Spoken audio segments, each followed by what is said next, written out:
Ce centre des Restos du Cœur est le plus important de Poitiers. Chaque semaine, il distribue de la nourriture à près de 800 familles. Des lasagnes. Oui, ça. Des lasagnes? Oui, c'est bon. Ici, dans le panier, on retrouve régulièrement des lasagnes offertes par la communauté européenne. C'est un des produits de base. Alors les bénéficiaires ne se posent pas trop de questions. Ils sont majoritairement prêts à consommer les produits fabriqués avec de la viande de cheval, aujourd'hui retirés des grandes surfaces.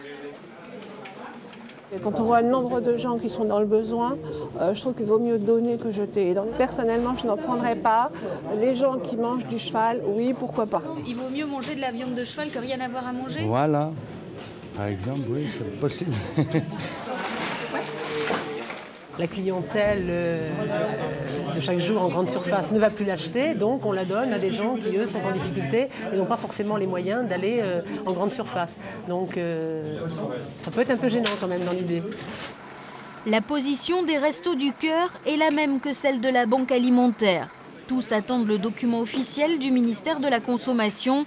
S'il n'y a aucun risque sanitaire, les produits surgelés à base de viande de cheval seront stockés et redistribués en toute transparence.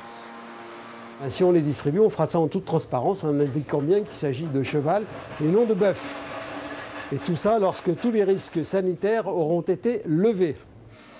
Si Benoît Hamon, le ministre de la Consommation, a donné son accord pour cette redistribution, les associations caritatives attendent toujours le feu vert de la Direction générale de l'alimentation. Il pourrait intervenir dans les heures qui viennent.